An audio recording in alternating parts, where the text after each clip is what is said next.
त्याचे प्रकार. चुंबकाचे प्रकार.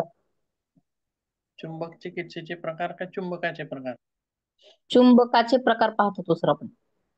हा, चुंबक चिकित्सा चालू होती आणि चुंबक चिकित्सेतले चुंबक काय कुठं सापडला, त्याचे गुण काय आहेत, त्याचं नाव कसं पडलं आणि त्याचे प्रकार काय आहेत, म्हणजे त्याचे गुणधर्म काय आहेत, उत्तर ध्रुवाचे गुणधर्म काय आहेत, दक्षिण ध्रुवाचे गुणधर्म काय आहेत, ही नावं कशी पडली, उत्तर ध्रुव दक्षिण ध्रुव ही नावं कशी पडली, किंवा त्याचे वेगवेगळे जे गुणधर्म होते, अट्रॅक्शन, रिफ्लेक्शन, असे वेगवेगळे गुणधर्म, असं सर्व काही पाहिलं. त्यासोबत पृथ्वीला सुद्धा एक चुंबक म्हटलं आणि शरीरामध्ये सुद्धा चुंबकीय शक्ती प्रवाहित होत असते असं सुद्धा म्हटलं आपण. बरोबर आहे, ठीक आहे. आज आपण पुढचा भाग बघूया काय आहे ते. बघा, चुंबकाचे आकार काय बघायचे आपल्याला. आकार,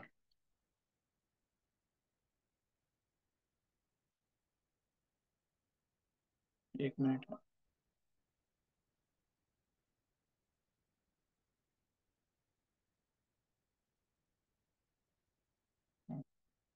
बघा, चुंबकाचे वेगवेगळे आकार आणि हा आकार का बघायचे ते पण आपल्याला पुढे लक्षात येईल. पण बघूया नेमकं काय काय आहे याच्यामध्ये. गोलाकार, चकती स्वरूपातील, चकती म्हणल्यानंतर तुमच्या लक्षात येईल, चकती गोलाकार म्हटलं तरी सुद्धा त्याच्यात बरेच प्रकार येते. गोलाकार म्हणल्यास बॉल सारखा पण आकार येतो आणि गोळाफेक मध्ये जो गोळा फेकला जातो तसा, म्हणजे तो भरीव झाला तसा एक आकार येतो. आणि गोलाकार म्हणलं तर परत वर्तुळाकार एक गोलाकार येतो. असे वेगवेगळे गोलाकार म्हणले की त्याच्यात बरंच कन्फ्युजन आपल्याला आहे, ते पण आपल्याला पुढे बघायचं आहे. आणि चकती स्वरूपातील, चकती आणि रिंग याच्यामध्ये काय फरक आहे. रिंग ही कशी असते, फक्त कडे नाही, त्याची एक रिंग असते. आणि चकती म्हणले की ती पूर्ण भरीव, म्हणजे जशी की आपली चपाती भाकरी कशी असते, पूर्ण भरीव असते, फक्त काटच असतं का तिचं, नाही. तर ती पूर्ण भरीव म्हणजे ती चकती स्वरूपातील आणि पातळ असं स्वरूप आहे तिचं. आणि रिंग म्हटलं की मधला भाग काढून टाकला आणि फक्त बाहेरचा भाग तेवढा शिल्लक आहे. परीघ, वर्तुळाचा परीघ तेवढा शिल्लक आहे असं आपण तिथं म्हणू शकतो. किंवा परत गोलाकार म्हणजेच याच्यामध्ये मण्यासारखे आकार, छोटे छोटे मण्यासारखे आकार, आयताकृती, चौकोनी, ठोकळा स्वरूपातील. चौकोनी आणि ठोकळा ज्याप्रमाणे गोल याच्यामध्ये भरीव गोळा आणि पोकळ गोळा जसा होता त्याप्रमाणे ठोकळा आणि चौकोन. चौकोन म्हणजे भरीव नसलेला आणि ठोकळा म्हटलं की पूर्ण भरीव आला अशा स्वरूपात. दंडगोलाकार अशा स्वरूपाचे काही चुंबक आहेत. त्यासोबत खडूसारखे म्हणजे लांबट गोल, जशी की सळी लांब असते त्याप्रमाणे लांबट गोल. आता हा सुद्धा गोलाकारच आहे बघा, आकार कसा आहे, गोलाकारच आहे, पण कसा आहे, लांबट गोल. पट्टी आकार, यू आकृती, किंवा यालाच घोड्याची जी नाल असते त्या आकाराचे असे चुंबक असतात. त्यासोबत अर्धगोलाकार, अर्धवर्तुळाकार सुद्धा असं आपण त्याला म्हणू शकतो, किंवा गोळा मण्यासारखे असे वेगवेगळे स्वरूपातील चुंबक आढळतात. ठीक आहे, काय एक इमेज बघूया आपण, त्याच्यामध्ये तुम्हाला समजेल लवकर.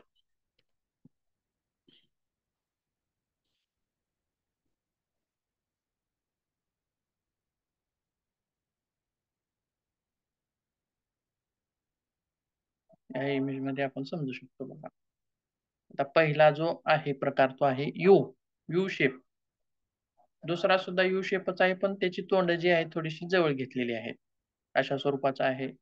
त्याच्यानंतर यू शेपच्या खाली, पहिल्या यू शेपच्या खाली पट्टी स्वरूपातील आहे, किंवा यालाच आपण आयताकृती असं म्हणू शकतो. परंतु हा सुद्धा चकती स्वरूपातील, म्हणजे जाडी पातळ जाडी नाही, जाडी पातळ नाही, थोडीशी मोठी, म्हणजे असे की झाडू वगैरे असतो बघा, त्याच्यामध्ये एक लाकडाचा ठोकळा असतो त्याप्रमाणे. आणि खालचा जो प्रकार आहे तो खडूसारखा, खडूसारखा लांबट गोल, किंवा सळीचा अर्धा, सळीचा तुकडा ज्याप्रमाणे असतो त्याप्रमाणे हा सुद्धा कसा आहे, भरीव आहे. पुन्हा त्याच्यानंतरचा खालचा प्रकार आहे सूचीचुंबक. सूचीचुंबक हा जो आहे तो सहसा फोका यंत्रामध्ये वापरला जातो. फोका यंत्रामध्ये दिशा दर्शवण्यासाठी वापरला जातो. हा प्रकार वेगळा आहे. सहसा वैद्यकीय क्षेत्रामध्ये किंवा निसर्ग उपचार क्षेत्रामध्ये हा तसा लागू होत नाही. पण बाकीचे जे चुंबक आहेत, बघूया आणखीन काय काय आहेत प्रकार. त्यानंतर 2 नंबरचा जो यू आकृती आहे, त्याची तोंडाची जवळ आहे, त्याच्या खालचा जो प्रकार आहे, तो कसा आहे? चकती स्वरूपातील आहे. चकती स्वरूपातील आहे आणि खालचा जो आहे तो रिंग स्वरूपातील आहे. म्हणजे वरचा जो आहे त्याला छिद्र नाही, खालच्याला काय आहे? छिद्र आहे. त्यासोबत हा जो आहे दंडगोलाकार, याचा आकार म्हणजे बघा हा खडूसारखा जो आहे, त्याच्यापेक्षा याची जाडी कशी आहे? थोडीशी जास्त आहे. त्याच्यामुळं दंडगोलाकार असं म्हणलेलं आहे किंवा असे वेगवेगळे बरेच प्रकार चुंबकाचे आपल्याला तिथं पाहता येतात. ठीक आहे. आणखीन काही एक प्रकार बघूयात.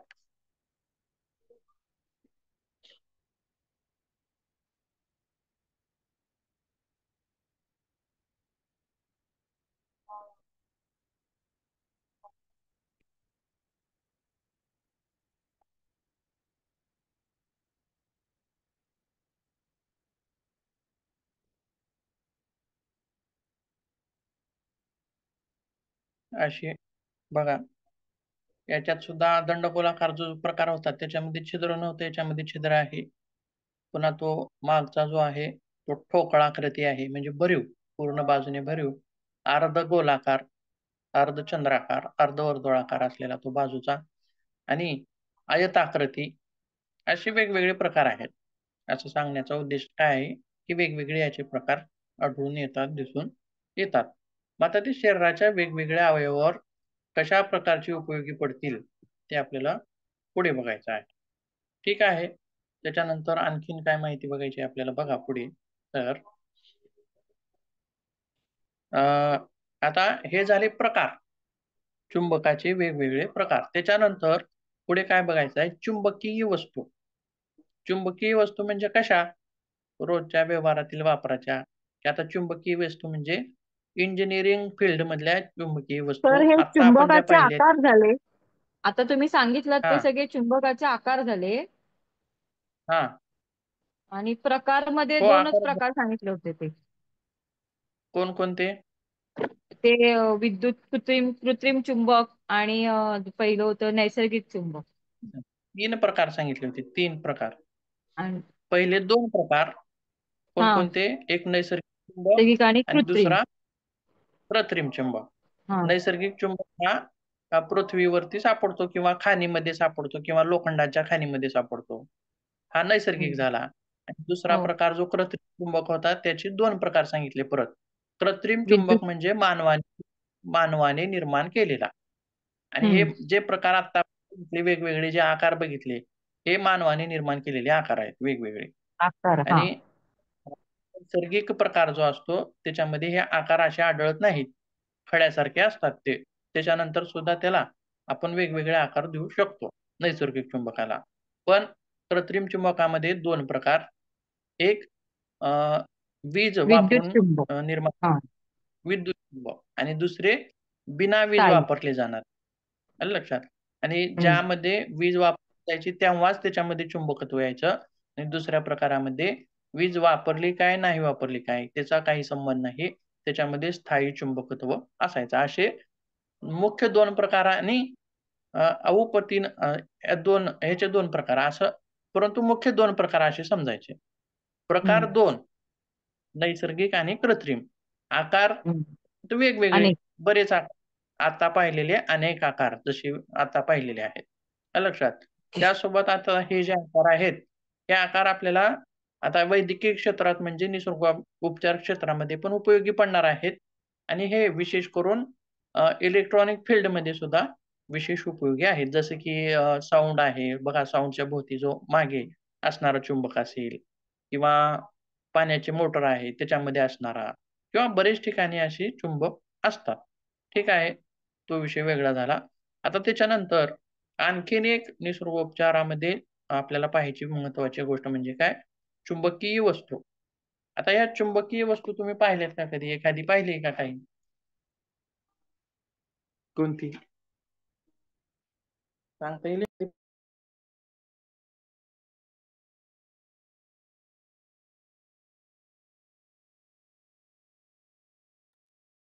तर चुंबकाचे हे असलेले पट्टे असतात.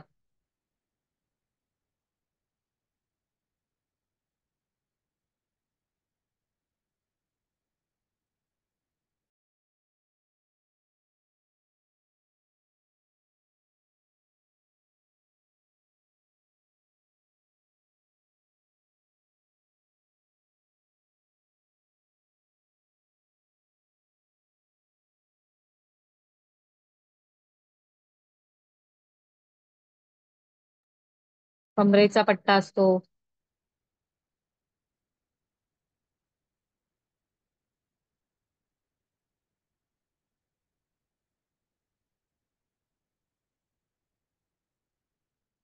बोललो तिथे सगळे.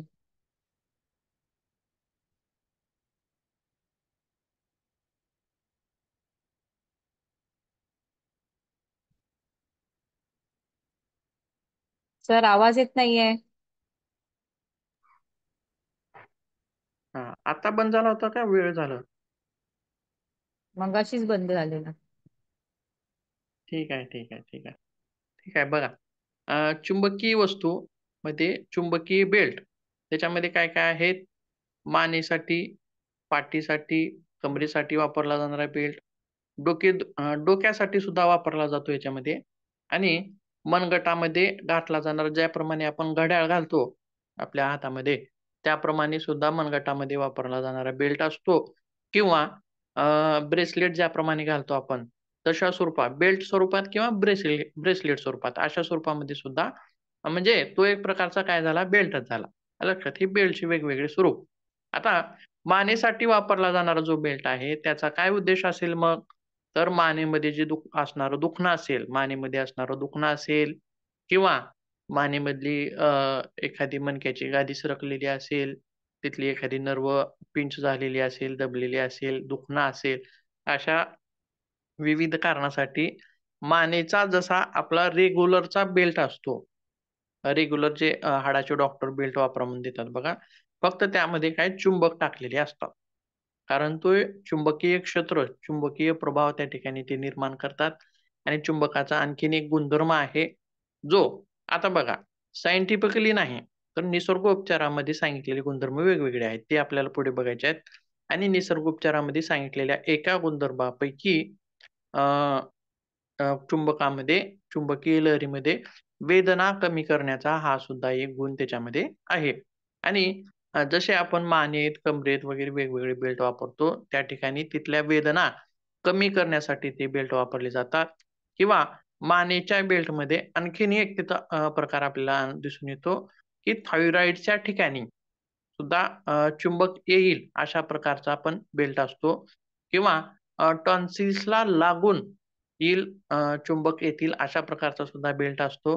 म्हणजे त्या विकारानुसार. आता थायरॉइडला जिथं आपली थायरॉइड ग्रंथी आहे त्या ठिकाणी तर तसा बेल्ट असेल तर बघा, थायरॉइड ग्रंथी म्हणजे या ठिकाणी कोणत्या ठिकाणी येईल? या ठिकाणी, म्हणजे इथं चुंबक येईल अशा प्रकारचा बेल्ट, किंवा आपण गळ्यामध्ये घालतो बघा, सहज तुम्हाला लक्षात येईल तशा प्रकारचा, किंवा टॉन्सिल्स यांना या ठिकाणी चुंबक येतील. हे बेल्ट का का गरज आहे बेल्टची? तर आता समजा एखादा चुंबक आहे, आपल्याला इथं तो ठेवायचा आहे. मग इथं ठेवला तर तो काय होईल हो? असाच टिकून राहील का इथं? नाही, तो पडणार आहे. तो काय होणार आहे? पडणार आहे. किंवा डोळ्यावरती ठेवला, तर तो सुद्धा हालेल, पडेल, किंवा आता या मागच्या बाजूला आपल्याला ठेवायचे आहे. तर मग तो ठेवला तर पडेल. या कारणासाठी चुंबक जागेवर व्यवस्थित आणि जास्त कालावधीसाठी टिकून राहावा किंवा ठेवता यावा, याच्यासाठी हे बेल्ट असतात. म्हणजे हे आधार देणारे बेल्ट असतात. त्यासोबत मग थायरॉइडसाठी इथं येणारा चुंबक असेल, तो थायरॉइडसाठी जे प्रॉब्लेम आहेत त्याच्यावरती तो काम करेल, किंवा इथं येणारे जे बेल्ट आहेत ते टॉन्सिल्स वरती काम करतील. म्हणजे वेगवेगळे आता आपल्याला पुढे बघायचे आहे त्याच्या उपचार पद्धती कशा आहेत. ठीक आहे. काही प्रकारचे बेल्ट बघूया आपण त्याच्यामध्ये. तुम्हाला लक्षात येतील कसे असतात ते.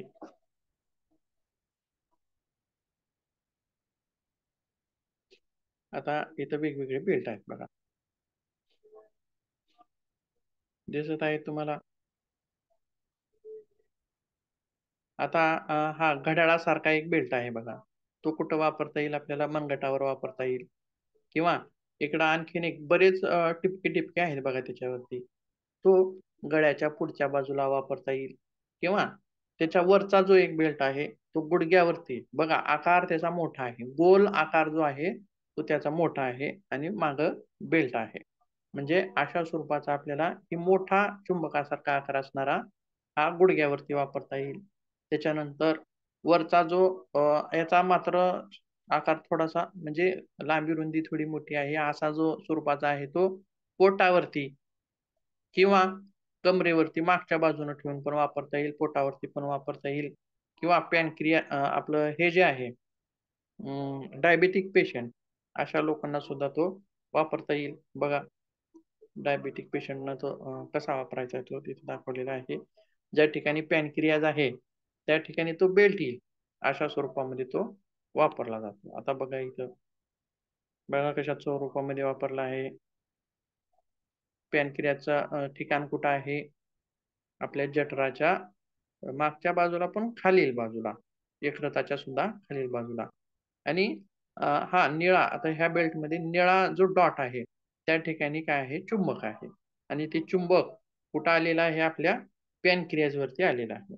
आणि पॅनक्रियाज काय करतं? इन्सुलिन स्रवतं, इन्सुलिन स्रवतं. आणि मधुमेहाच्या पेशंटमध्ये काय होत असतं? इन्सुलिनचं प्रमाण कमी झालेलं असतं. मग ही मॅग्नेटिक फील्ड आपल्याला तिथं वापरून, पॅनक्रियाज वरती वापरून तिथं काय तिचे परिणाम होतात का, किंवा तिचा प्रभाव त्या पॅनक्रियाज वरती होईल, अशा प्रकारे तो बेल्ट आपल्याला तिथं वापरायचा असतो. त्यासोबत आणखीन काही बेल्ट आपण बघितले बघा, त्याच्यामध्ये बघा काय आहेत. हा, त्याच्या खालचा हा जो आहे तो हातामध्ये किंवा पायामध्ये वापरता येतो. असे वेगवेगळ्या स्वरूपातील हे प्रकार आहेत. त्याच्यानंतर आणखीन काही प्रकार बघूया. आता हा जो प्रकार आहे बघा, हा वरचा जो प्रकार आहे तो ब्रेसलेट सारखा प्रकार आहे. हा बनवलेला सुद्धा कशाचा आहे? चुंबकाचाच बनवलेला आहे. त्याच्यानंतर ही काय आहे? चुंबकाची माळ आहे, गळ्यामध्ये घातली जाणारी चुंबकाची माळ. ज्याप्रमाणे आपण रुद्राक्षाची किंवा तुळशीची माळ घालतो, तिचे सुद्धा वेगवेगळे फायदे आहेत असं आपण सांगतो. कीर्तनामध्ये वगैरे आपण बरेच वेळेस ऐकलेलं आहे. आणि तुळशीचे सुद्धा औषधी काही गुणधर्म आहेत. त्याच्यावरती पाणी पडलं आणि ते पडलेलं पाणी आपल्या शरीरावरती पडली, तिचे सुद्धा वेगळेच लाभ आहेत. तसं या चुंबकीय माळेचे सुद्धा वेगळेच लाभ आहेत. आणि ही चुंबकीय माळ वापरली जाते. किंवा आता हे जे मोठे चुंबक आहेत खाली लाल आणि निळ्या आकाराचे, ते डायरेक्टली कोण्यातरी शरीराच्या भागावरती ठेवता येतात, अशा स्वरूपाचे आहेत. त्यासोबत आणखीन काही थोडे आकार बघूया आपण.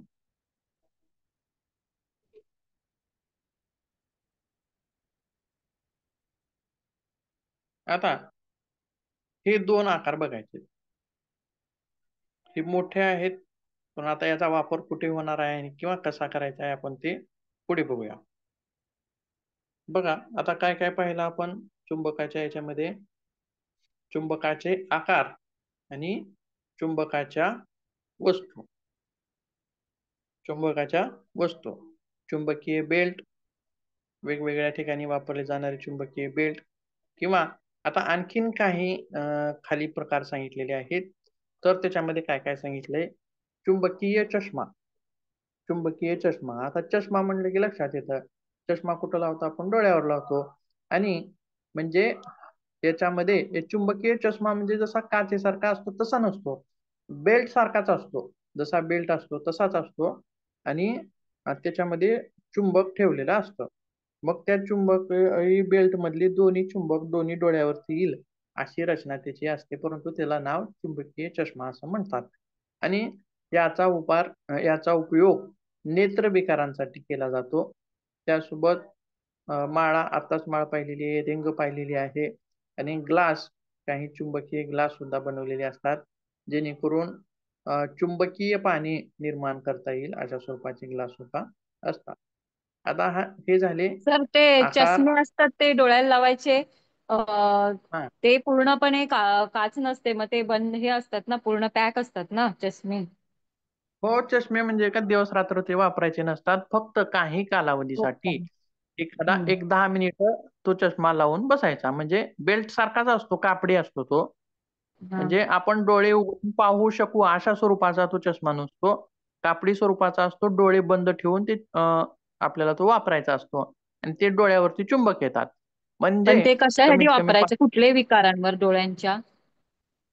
नेत्र विकारांसाठी डोळ्यांचे काही जर तक्रारी असतील तर त्याच्यामध्ये आपण ते वापरू शकतो, किंवा नेत्रज्योती कमी होणे, कमी दिसणे, असं त्याच्यामध्ये आपण वापरू शकतो. किंवा डोळ्याची जळजळ असेल त्याच्यामध्ये वापरू शकतो. डोळ्यांच्या नसा कमजोर झालेल्या असतील अशा परिस्थितीमध्ये सुद्धा आपण ते वापरू शकतो. आपल्याला पुढे बघायचं आहे. म्हणजे आता जळजळ होत असेल तर कोणता वापरायचा आहे, किंवा नसांची शक्ती कमजोर झालेली आहे तर त्याच्यासाठी कोणता वापरायचा आहे, कसा वापरायचा आहे, दक्षिण ध्रुव वापरायचा आहे की उत्तर ध्रुव वापरायचा आहे, ते पण आपण पुढे पाहणार आहोत. त्यासोबत आता आणखीन एक विशेष महत्वाची गोष्ट म्हणजे इथं काय सांगितलेली आहे, चुंबकीय लहरीचे वैशिष्ट्य. चुंबकीय लहरीचे वैशिष्ट्य म्हणजे काय? तर चुंबकीय लहर किंवा चुंबक लहरी या एखाद्या अडथळ्याला भेदून जातात. आता समजा आपण आताच मी एक बेल्ट दाखवला बघा. तो कुठं होता? पॅनक्रियाज वरती आलेला होता. कुठं आलेला होता तो? पॅनक्रियाज वरती आलेला होता. पण पॅनक्रियाज कुठं आहे? शरीराच्या आतमध्ये आहे. त्याच्या अगोदर काय आहे? त्वचा आहे, त्याच्यानंतर मांस आहे, त्याच्यानंतर हाडं आहेत.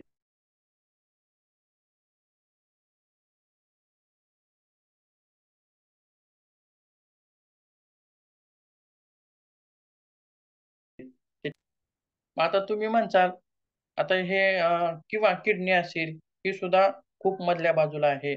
मग अशा ठिकाणी मग या बेल्टचा कसा वापर होईल? कसा जाईल तो बेल्ट? तिथं खरंच परिणाम होईल का त्याचा? तर असा प्रश्न सुद्धा आपल्याला पडू शकतो. मग तो फरक पडणार आहे. पडणार आहे. पण कशा स्वरूपामध्ये? आत्ताच म्हटलं की चुंबकीय लहरीचं एक महत्त्वाचं वैशिष्ट्य आहे. ते म्हणजे काय? तर एखादा अडथळा भेदून पुढे जाणे. एखादा अडथळा भेदून पुढे जाणे. म्हणजे काय बघा, तर आपण लहानपणी खेळायचो. चुंबक खेळलेलं असेल, तुम्ही पण खेळलेलं असेल, मी पण खेळलेलं आहे.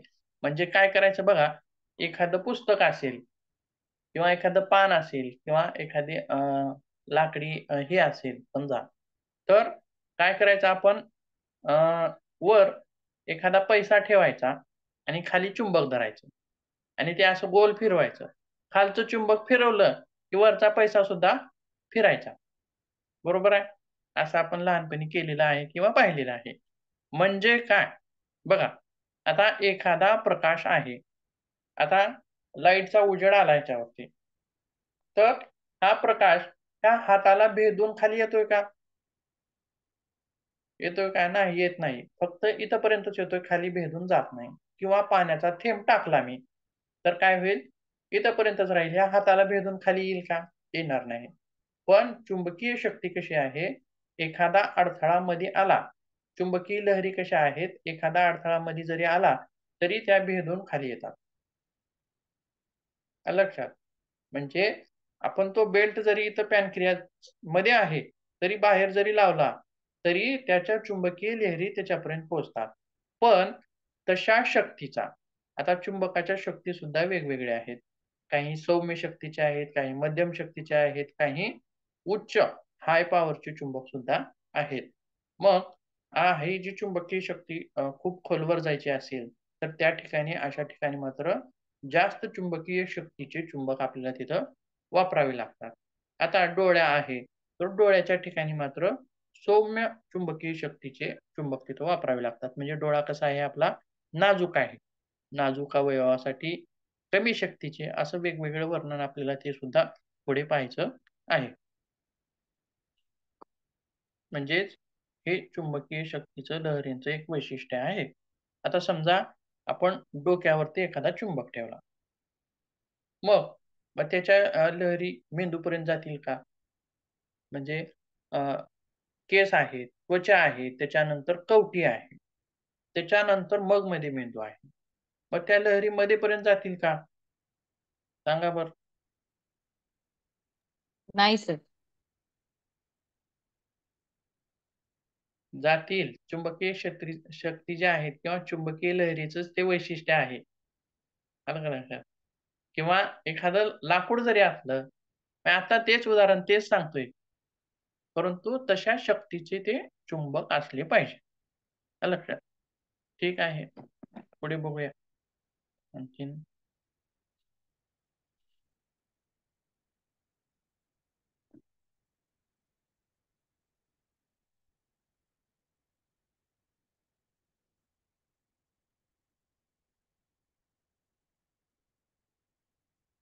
हां. आता चुंबकाचे ध्रुवीय गुणधर्म. चुंबकांचे ध्रुवीय गुणधर्म कशानुसार?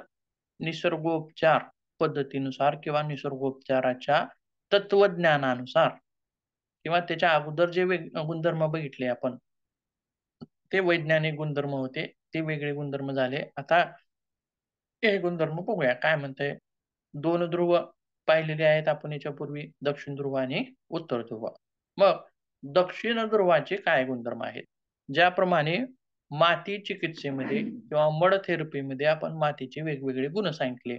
माती कशी आहे? थंड आहे, शीतल आहे, थंडावा देणारी आहे. त्यासोबत आणखीन काय सांगितलं? तर विष खेचून घेण्याचे तिच्यामध्ये गुणधर्म आहेत. विजातीय तत्व खेचून घेण्याचे गुणधर्म तिच्यामध्ये आहेत. त्याचप्रमाणे जसे मातीचे वेगवेगळे गुणधर्म होते, गुण होते, त्याचप्रमाणे या चुंबकांचे सुद्धा काही गुण आहेत. त्याच्यामध्येच उत्तर ध्रुवाचे वेगळे गुण आहेत, दक्षिण ध्रुवाचे वेगळे गुण आहेत. मग काय आहेत गुण बघूयात. तर दक्षिण ध्रुवामध्ये काय म्हटलेलं आहे? दक्षिण ध्रुव म्हणजे त्या डायरेक्ट चुंबकाचेच नाही, तर त्या ज्या लहरी येतात, त्या दक्षिण ध्रुवाच्या चुंबकाच्या लहरीचे गुणधर्म काय-काय आहेत? मग पहिल्यांदाच दिलेले आहे. तर दक्षिण ध्रुवाच्या लहरींचे गुणधर्म थंड आहे. याचं स्वरूप कसं आहे? थंड असं स्वरूप आहे. त्याच्यानंतर वाढीस प्रतिबंध. बघा आता थंड म्हटल्यानंतर आता मी काय म्हटलं होतं? डोळ्याची जळजळ. इथं काय आहे? उष्णता आहे. मग तिथं ध्रुव कोणता वापरावा लागेल हो मग? कोणत्या ध्रुवाची चिकित्सा द्यावी लागेल? दक्षिण. दक्षिण ध्रुव. दक्षिण ध्रुवाचं तोंड डोळ्याकडे येईल अशा स्वरूपामध्ये तो चुंबक तिथं आपल्याला वापरावे लागेल. ठीक आहे. त्यासोबत वाढीस प्रतिबंध. वाढीस प्रतिबंध म्हणजे कशाच्या वाढीस प्रतिबंध? तर हा काय करतो? तर जीवाणू संसर्ग झालेला असेल, शरीरामध्ये एखादा संसर्ग झालेला असेल, तर तो संसर्ग वाढू न देण्याचं काम करतो किंवा शरीरामध्ये जीवाणू किंवा विषाणू यांची जी वाढ आहे, यांच्या वाढीला प्रतिबंध करतो, असं सुद्धा म्हटलेलं आहे. म्हणजेच आता याचा वापर कशामध्ये करता येईल किंवा संसर्गजन्य आजार काय आहेत? जसं की कोविड होता बघा, हा सुद्धा संसर्गजन्य होता. म्हणजे एकाकडून दुसऱ्याकडे पसरणारे आजार म्हणजे संसर्गजन्य आजार. त्याच्यामध्ये बरेच आजार आहेत संसर्गजन्य. त्याच्यामध्ये याचा वापर करता येतो. कोणत्या ध्रुवाचा? दक्षिण ध्रुवाचा. आणि तो कसा करायचा आहे? तो आपण पुढे पाहणार आहोत. त्यासोबत आणखीन काय म्हणले बघा, आम्लता कमी करणे. आम्लता कमी करणे म्हणजे काय? तर बघा समजा अ, पाणी आहे किंवा एखादं लिक्विड आहे. त्याचं 2 स्वरूप असतं. एक असतं बेसिक आणि दुसरं ॲसिडिक किंवा न्यूट्रल. एका लिक्विडचे 3 स्वरूप झाले. आता समजा लिंबू टाकलेलं पाणी आहे. ते कसं झालं? ॲसिडिक झालं. आलं लक्षात? किंवा राख टाकलेलं पाणी असेल. एखाद्या पाण्यामध्ये आपण बरेच वेळेस असं करतो बघा, की कोणाला तर बरं वाटणं गेलं, केलं, की त्याच्यामध्ये आपण पाण्यामध्ये त्या काय टाकतो, चिमूटभर राख टाकतो. म्हणजे काय? त्यालाच आपण भस्म वगैरे म्हणतो. ठीक आहे. टाकलं तर म्हणजे अशा स्वरूपाचं जर टाकलं तर त्याचं स्वरूप काय होतं त्या पाण्याचं? बेसिक होतं. बेसिक अल्कलाईन होतं. म्हणजेच आता बघा आम्लता कमी करणे म्हणजे आता हा जो गुणधर्म आहे, तो कशासाठी उपयोगाला येईल हो? कशासाठी उपयोगाला येईल? तर आपल्या जठरामध्ये ऍसिडिटी तुम्ही म्हणता बघा, ऍसिडिटी म्हणता. ऍसिडिटी म्हणजे आम्लाचं प्रमाण वाढणे किंवा पित्त, पित्त झालं किंवा पित्त, ऍसिडिटी, जळजळ करणे अशी वेगवेगळी आपण नावं त्याला देतो. म्हणजेच आपल्या जठरामध्ये पाचक रस निर्माण होतात, त्यातलाच एक HCl आहे किंवा आपल्या तोंडात जी लाळ निर्माण होते, तर त्या लाळेचं नेचर कसं आहे? बेसिक आहे. आलं लक्षात? किंवा तोंडामध्ये असणारा जो ओलावा आहे, लिक्विड आहे, त्याचं स्वरूप, त्याचं नेचर किंवा आपण खाल्लेला अन्नाचा घास ज्यावेळी आपण तोंडामध्ये चघळतो, तर त्याचं नेचर कसं असतं? बेसिक असतं. पण ते अन्ननलिकेद्वारे जठरामध्ये गेलं, की जठरामध्ये गेल्यानंतर तिथं जे वेगवेगळे स्राव स्रवले जातात. जसं तोंडामध्ये लाळ स्रवली जाते, तसं जठरामध्ये वेगवेगळे स्राव स्रवले जातात. जसे की रेनिन, पेप्सिन किंवा HCl असेल, म्युकस असेल वेगवेगळे स्राव स्रवले जातात आणि या स्रावामुळं जठरातील अन्नाचं काय होतं? नेचर काय होतं? बेसिक पासून ऍसिडिक होतं. म्हणजे जठरामधलं नेचर काय आहे? ऍसिडिक आहे. आणि पित्त झालं म्हणजे काय? तर जठरामध्ये ऍसिडिक प्रमाण वाढलं. जठरामध्ये ऍसिडिक नेचर वाढलं किंवा ऍसिडिटी जो म्हणतो आपण, तो शब्द सुद्धा तसाच आलेला आहे. पित्त होणे त्याच्यामध्ये सुद्धा हे जे ऍसिडिक नेचर आहे ते काय होतं? वाढतं आणि ते जर वाढलं की काय होतं? जळजळ होतं. असे वेगवेगळे स्वरूप दिसतात. मग ऍसिडला जर न्यूट्रल करायचं असेल, ऍसिडला जर न्यूट्रल करायचं असेल, तर त्याच्यामध्ये बेस मिसळला पाहिजे. काय केलं पाहिजे? बेसिक नेचर असणारे पदार्थ त्याच्यामध्ये मिसळले की तो काय होतो? बेसिक नेचरचा होतो.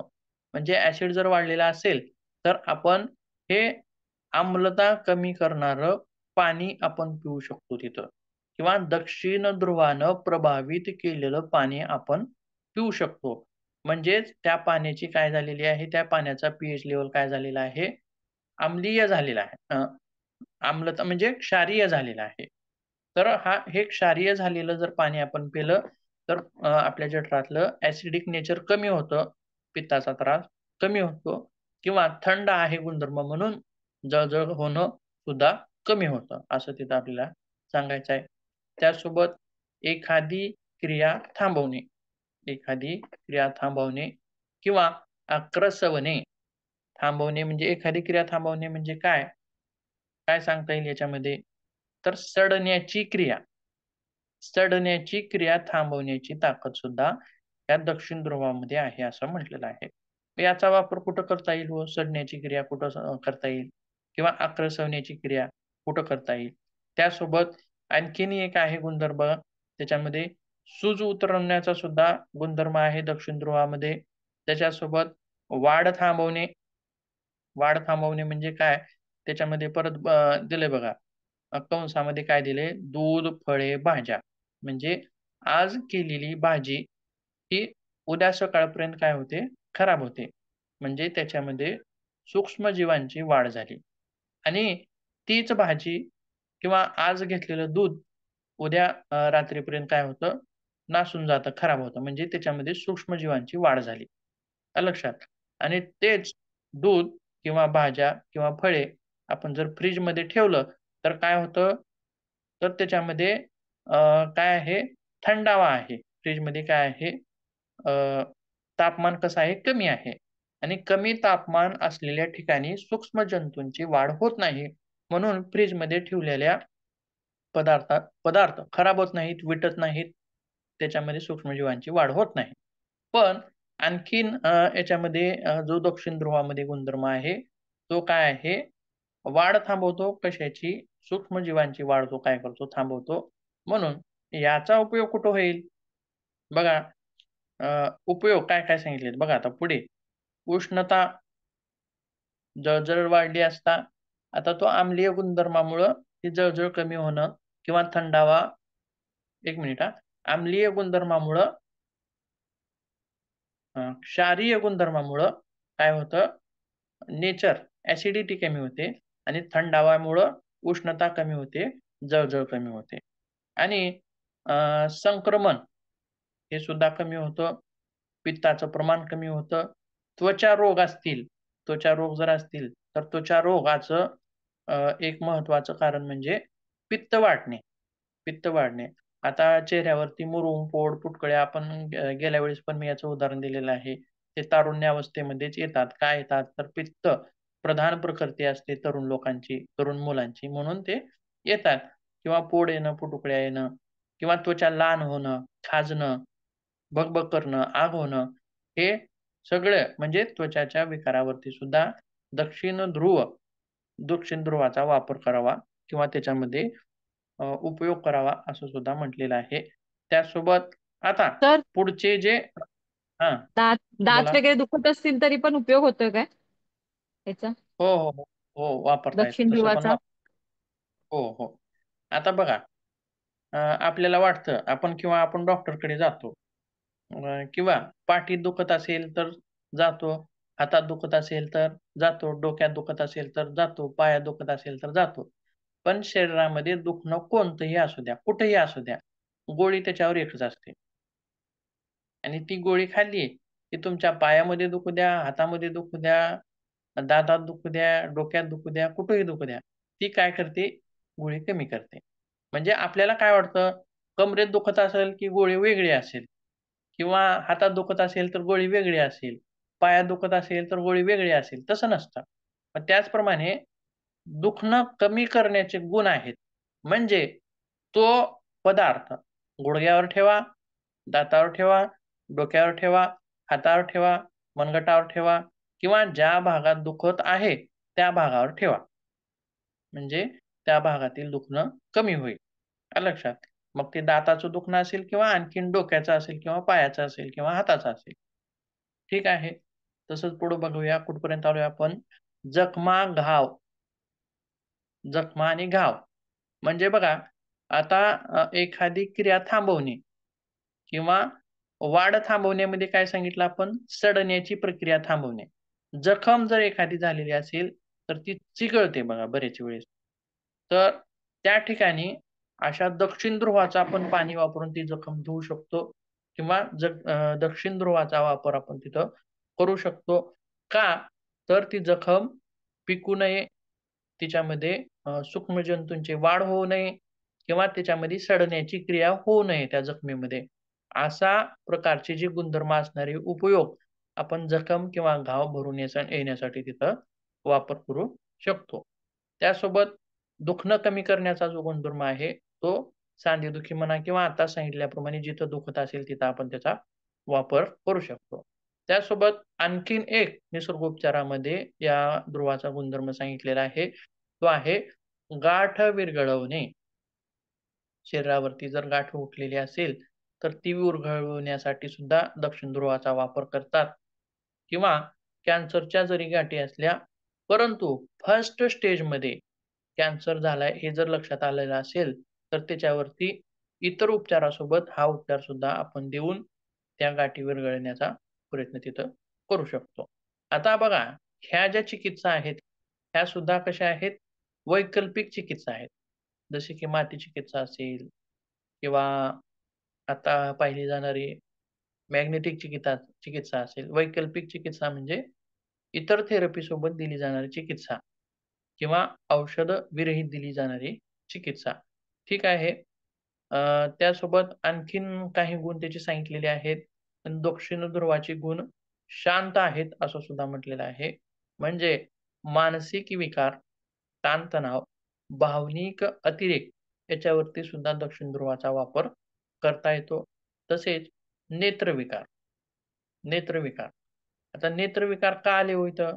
बघा, नेत्राला आपण मागच्या तासामध्ये सांगितलेलं आहे, की नेत्राचा आणि थंड गुणाची काय आहे? मैत्री आहे.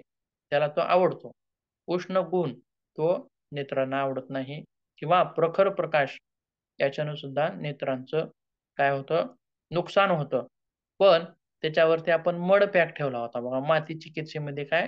थंडावा देणारा मड पॅक ठेवला होता. त्याचप्रमाणे मग चुंबक चिकित्सेमध्ये काय? दक्षिण ध्रुवाचा चुंबक. दक्षिण ध्रुवाचं तोड नेत्रांकडे करून ठेवू शकतो. त्याच्यामध्ये त्याच्यातली उष्णता खेचून घेण्याचा गुणधर्म आहे किंवा थंडावा देण्याचा गुणधर्म आहे. हे झाले नेत्रविकार. आता त्याच्यानंतर तर दुसरा एक ध्रुव बघायचा आहे, तो आहे उत्तर ध्रुव. या उत्तर ध्रुवाचे काय गुणधर्म आहेत, काय गुण आहेत? मग आता हे सगळं उलट घ्यायचं. दक्षिण ध्रुवाचे जे गुण होते त्याच्या विपरीत, त्याच्या विरुद्धार्थी गुण कोणाचे आहेत, तर उत्तर ध्रुवाचे आहेत. दक्षिण ध्रुव थंड असेल तर उत्तर ध्रुव उष्ण आहे. त्यासोबत आणखीन काय म्हणले बघा, मग उष्ण असेल, हा जर याच्यामध्ये जर असणारा गुण उष्ण असेल, तर मग हा कुठे वापरता येईल सांगा बरं? जिथं शरीरामध्ये उष्णतेची गरज आहे किंवा सुजलेल्या भागावरती आपण काय करतो, एखाद्या सूज आलेल्या भागावरती शेक देतो.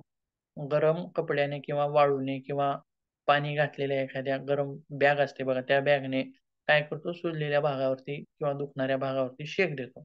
म्हणजे काय, अशा ठिकाणी या उत्तर ध्रुवाचा आपण वापर करू शकतो. किंवा शक्ती वाढवण्याचा सुद्धा याच्यामध्ये गुणधर्म आहे. अशक्त एखादा अवयव जर अशक्त असेल, तर त्या ठिकाणी सुद्धा याचा उपयोग होतो. तसेच शारीरिक क्रियांना उत्तेजित करणे, शारीरिक क्रियांना उत्तेजित करणे आणि रक्तगती वाढवण्याचं सुद्धा हा काय करतो, काम करतो. म्हणजे काय, जर लो बीपी असेल तर उत्तर ध्रुवानं प्रभावित केलेलं पाणी आपण तिथं प्यावं आणि जर हाय बीपी असेल तर दक्षिण ध्रुवानं प्रभावित केलेलं पाणी आपण तिथं प्यावं किंवा त्या ध्रुवाचा वापर त्या ठिकाणी करावा. तर रक्तगती वाढते म्हणजे उच्च रक्तदाबामध्ये हे गरजेचं नाही, परंतु लो रक्तदाब असणाऱ्या लोकांमध्ये मात्र हे फायद्याचं आहे. किंवा आता आणखीन एक त्याचा विशेष पुढे एक गुणधर्म दिलेला आहे बघा. हा काय करतो, आम्लीयता वाढवतो. काय करतो, आम्लीयता वाढवतो म्हणजे ॲसिडिक नेचर वाढवतो. जर एखाद्याला पित्ताचा त्रास असेल, तर त्याला उत्तर ध्रुवाचा उपाय करावा का? उत्तर ध्रुवाचा गुण द्यावा का तिथं? तर देऊ नये. कारण ॲसिडिक नेचर म्हणजे अगोदरच आम्लीय नेचर आहे आणि परत आम्लीय नेचर दिलं तर त्याच्यामध्ये काय होईल, वाढ होईल. आलं लक्षात? मग पित्त असणाऱ्या लोकांमध्ये ह्याचा वापर चालणार नाही. आलं लक्षात? मग याचा वापर कोणामध्ये चालेल, तर कफज लोकांमध्ये. कफ म्हणजे ज्या व्यक्तीमध्ये थंडावा, कफ म्हणलं की थंडावा म्हणायचं आणि पित्त म्हणलं की उष्ण म्हणायचं. ज्याच्यामध्ये कफज प्रकृती असेल अशा लोकांमध्ये सुद्धा देता येतं किंवा ज्यांची आपण जठराग्नीचे प्रकार बघितले बघा. कोणकोणते प्रकार होते? एक मंदाग्नी, एक तीव्र अग्नी. आलं लक्षात? मंदाग्नीमध्ये पचन व्यवस्थित होत नव्हतं किंवा जे ॲसिड निर्माण होणारे होते जठरामध्ये ते व्यवस्थित निर्माण होत नव्हते. स्राव स्रवले जाणार होते ते व्यवस्थित निर्माण नव्हते. मग ॲसिडिक नेचर वाढलं तरच अन्नाचं पचन होतं. आलं लक्षात? आणि जर ॲसिडिक नेचर नसेल तर अन्नाचं पचन होणार नाही. म्हणजे ज्यांचं अपचनाचा त्रास असेल, अशा लोकांनी सुद्धा तिथं काय आपल्याला उत्तर ध्रुवाचं पाणी प्यावं किंवा उत्तर ध्रुवाचा तिथं वापर करावा. असे वेगवेगळे गुण आपल्याला तिथं पाहता येतात. सर म्हणजे जसं चंद्रनाडी आणि सूर्यनाडी तसा प्रकारचा आहे हे दक्षिण ध्रुव आणि उत्तर ध्रुव. तसंच आहे, अगदी तसंच आहे. हं.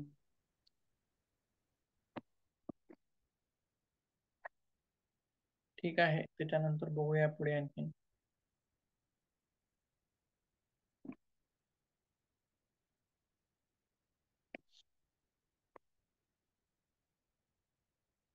आता नंतरचा पुढचा जो भाग आहे त्याच्यामध्ये काय बघायचं आपल्याला, चुंबकीय उपचार पद्धती.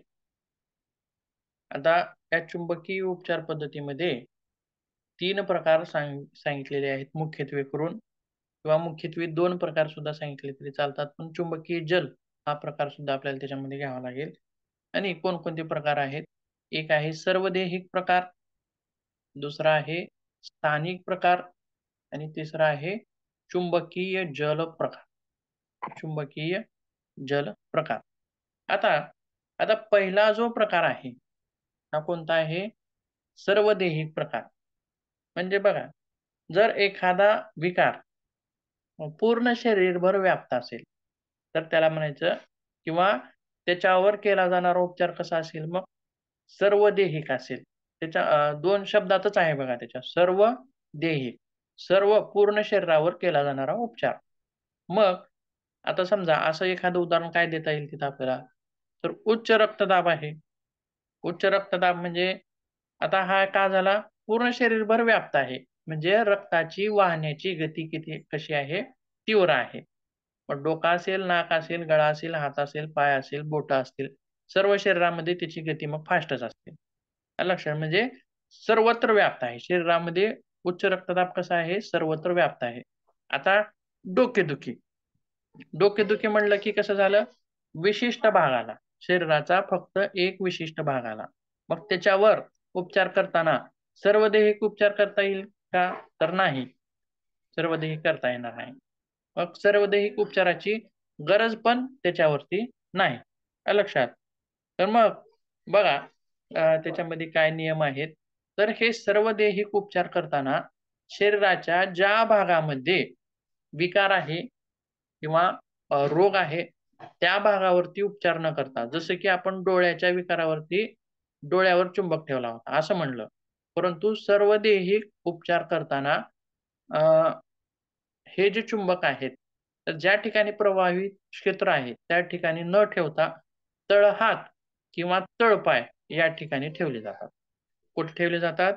तळहात किंवा तळपाय या ठिकाणी ते ठेवले जातात. मग त्याच्यामध्ये सुद्धा आणखीन काही नियम आहेत. काय काय नियम आहेत ते पण बघूया आपण. जर समजा एखादा विकार शरीराच्या नाभीच्या वरच्या भागात असेल, तर त्या ठिकाणी काय केलं जातं, दोन्ही तळहाताखाली चुंबक वापरले जातात. आणि जर एखादा विकार नाभीच्या खालच्या भागामध्ये असेल, तर त्या ठिकाणी चुंबक कुठे वापरले जातात? तळपायामध्ये वापरले जातात. तळपायाच्या खाली. म्हणजे चुंबक खाली ठेवायचा आणि तळपाय त्याच्यावरती ठेवायचे. आलं लक्षात? म्हणजे आलं का लक्षात बघा, 2 महत्त्वाचे गुणधर्म.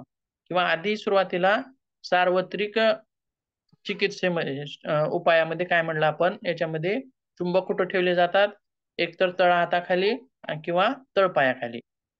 मग तळहाताखाली किंवा तळपायाखाली कधी ठेवायचे? जर विकार नाभीच्या वरच्या भागात असेल, तर तळहाताखाली, आणि जर विकार नाभीच्या खालच्या भागात असेल, तर तळपायाखाली आपल्याला तिथे चुंबक ठेवायचे आहे. त्यासोबत मग आणखीन एक त्याच्यामध्ये महत्त्वाची विशेष गोष्ट आहे. काय म्हटले बघा, जर विकार शरीराच्या उजव्या बाजूला असेल किंवा शरीराच्या डाव्या बाजूला असेल, तर बघा, उत्तर ध्रुव उजव्या बाजूला ठेवायचा आहे आणि दक्षिण ध्रुव डाव्या बाजूला ठेवायचा आहे. आलं का लक्षात? नाभीचा प्रकार तुम्हाला लक्षात आलेला असेल, कळाला असेल. नाभीच्या वर म्हणले की तळहाताखाली. पण आता शरीराचे 4 भाग सांगू आपण. नाभीच्या वरचा 1, नाभीच्या खालचा 2, आणि हा खालचा आणि वरचा भाग झाला. आणि इकडचा आणि तिकडचा भाग म्हणजे नाभीचा अशी सरळ रेष जर काढली, तर एक भाग उजवा आणि एक भाग डावा. 2 भाग झाले. परंतु एकूण 4 भाग झाले. वरचा आणि खालचा, उजवा आणि डावा असे 4 भाग झाले नाभीपासून. आलं का लक्षात? ठीक आहे. मग जर विकार इकडच्या भागात असेल, म्हणजे उजव्या भागात, किंवा माझा हात उजवा हात दुखतोय, आलं लक्षात? किंवा उजव्या भागात पोटामध्ये विकृती असेल, किंवा पॅरालिसिस ऐकलेला असेल तुम्ही. मग ते कसं असतं, एखादा भाग शरीराचा, त्यालाच काय म्हटलं जातं मराठीमध्ये, अर्धांगवायू. अर्धांगवायू म्हणजे शरीराचा अर्धा भाग काम करत नाही, निकामी होतो. निकामी होत नाही, काम करतो. निकामी होत नाही, काम करत नाही. आलं का लक्षात? निकामी होणं आणि काम न करणं यांच्यामध्ये फरक आहे. ठीक आहे. निकामी झाला तर सडून जातो. आलं का लक्षात? पण अर्धांगवायू झालेल्या माणसाचा हात सडतो का? सडत नाही. फक्त त्याला काम करता येत नाही, क्रिया करता येत नाही. फक्त असाच राहतो. पण सडतो का हा? सडत नाही. आहे तसाच राहतो. रक्त येतं, जातं, सगळं पोषण होतं, सगळं होतं. फक्त संवेदना वाहत नाहीत म्हणून तो हात मागे-पुढे किंवा करता येत नाही.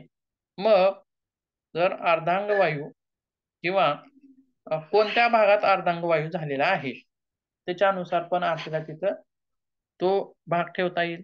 म्हणजेच काय म्हणले बघा, जर उत्तर ध्रुव कुठं ठेवायचा आहे आपल्याला? उजव्या बाजूच्या विकृतीवर उत्तर ध्रुव ठेवायचा आहे आणि दक्षिण बाजूच्या म्हणजे डाव्या बाजूला काय करायचं नाही आहे? सर, डाव्या बाजूला दक्षिण ध्रुव. आलं लक्षात? म्हणजे तळ हाताखाली ज्यावेळी आपण हे जे चुंबक ठेवणार आहोत, तर लक्षात कसं ठेवायचं, ठेवताना कसे ठेवायचे प्रकार? दोन्ही बाजूला उत्तर ध्रुव ठेवायचा का तळ हाताखाली ठेवताना? नाही. आलं लक्षात?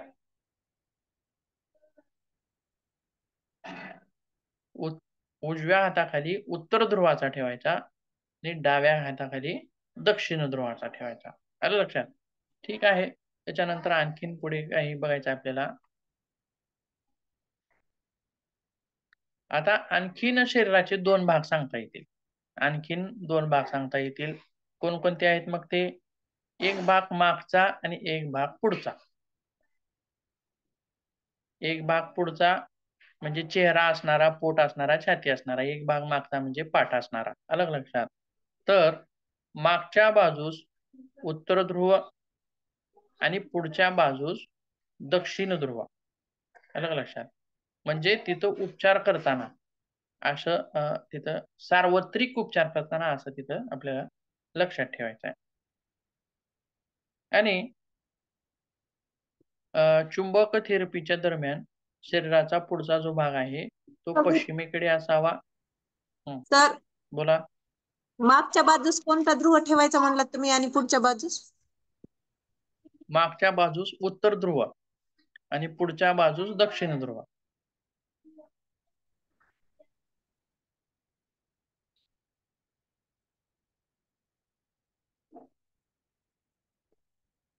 लक्षात? आता त्याच्यानंतर दुसरा जो प्रकार आहे तो कोणता प्रकार आहे? आता पाहिलेला प्रकार कोणता होता? आता पाहिलेला सर ते सर्वदेही. सर्वदेही. आता सर्व प्रकार आहे प्रकार सर होता आता. आणि सर्व देहिक प्रकारामध्ये तळ हाताखाली किंवा तळ पायाखाली ठेवून इथं उपचार करायचे होते. आता त्याच्यानंतरचा दुसरा जो प्रकार आहे, स्थानिक प्रकार. दुसरा प्रकार, आता हा काय आहे? स्थानिक प्रकार. लक्षात? तर स्थानिक प्रकार म्हणजे काय सांगा बरं, सांगता येईल का? एका विशिष्ट स्थानावरच ठेवायचं असतं. सर, शरीराच्या एखाद्या विशिष्ट स्थानावर. तिथे दुःखी असेल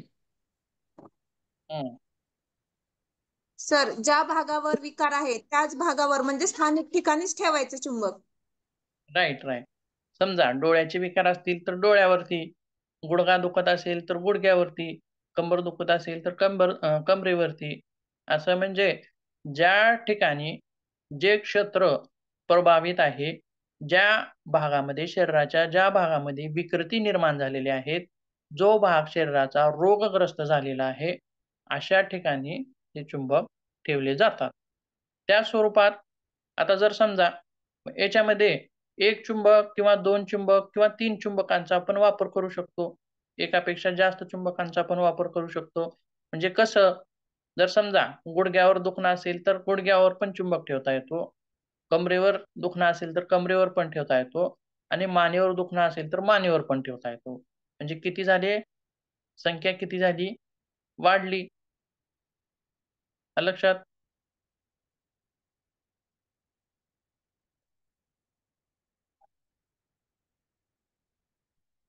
लक्षात येते का? हो सर. आलं? जिथं जिथं दुखणं असेल तिथं तिथं ठेवू शकतो आपण. त्या त्या ठिकाणानुसार मानेवरती पण, गुडघ्यावरती पण, कमरेवरती पण. म्हणजे संख्या वाढली, मॅग्नेटची संख्या वाढली. ठीक आहे, सर आलेले आहेत. बाकीचा भाग आपण पुढच्या तासामध्ये घेऊया.